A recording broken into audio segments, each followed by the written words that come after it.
Hello, YouTube.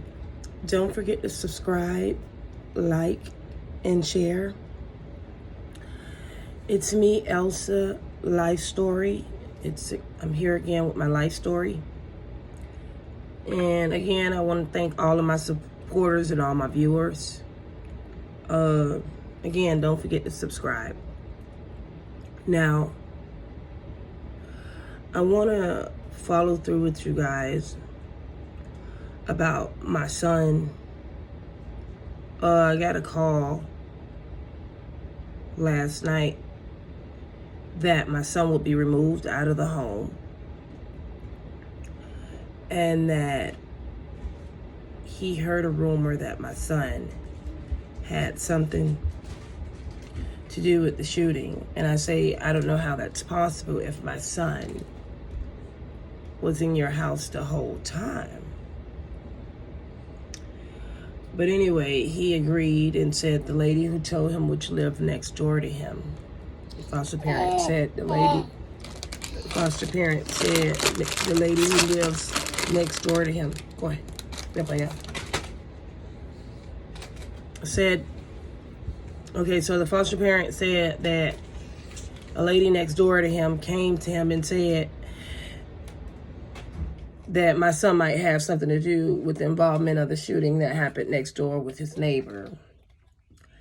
And I told him, I say, just because my son received a call doesn't mean he has anything to do with it. He's the one who received the call.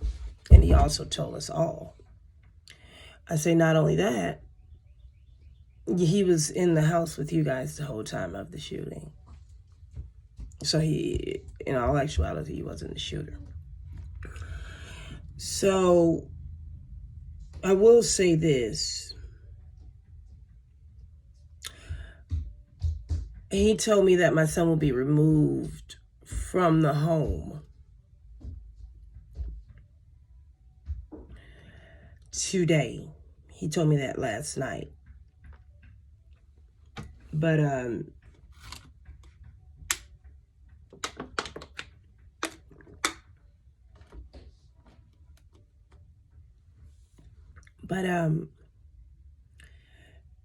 day before, I'll say 2 days ago, my son called me.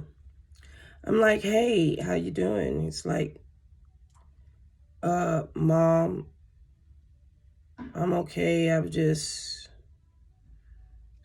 stressed out, ready to go come home, stuff like that, of that sort. So anyway, we were chatting it up and talking. I was telling him how to stay out of trouble and stay focused.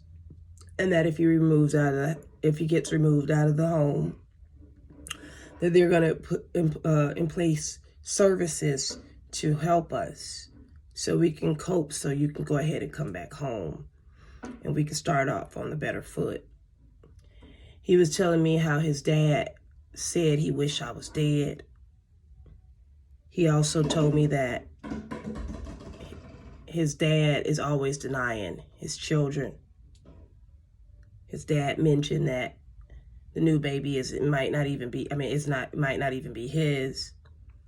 And that's a continuous thing that he likes to do just to not man up. But it is his baby. And that's none of my department. And like I told my son, you shouldn't stress about stuff like that.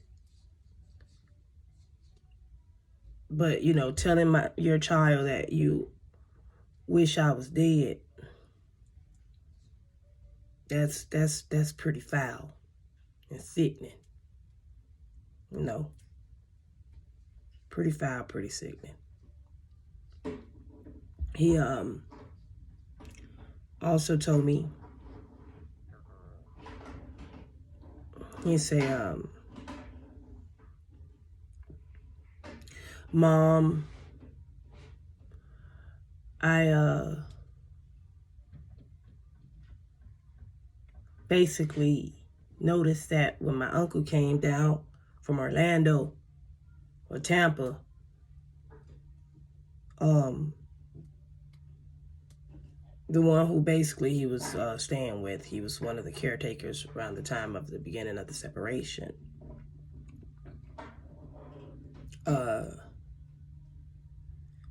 he basically said when his uncle came down to visit in Miami, he basically never stopped by to come see him like he promised. He said that, lately it's been a thing where he has not been getting any response from his dad. His dad been in the shadow. And everybody has just been turning their back on him. My son also told me that he was driving around in the car with his dad and the foster child, or something of that sort.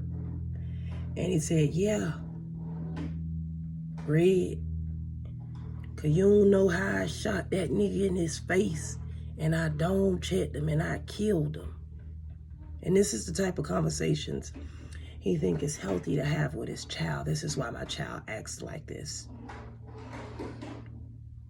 Because it's one thing to do music, but it's not what you do, it's how you do it. This is why he's being misled in so many ways. Because his father told him the killings and how he killed them. And that really traumatizes my son. Also, my son mentioned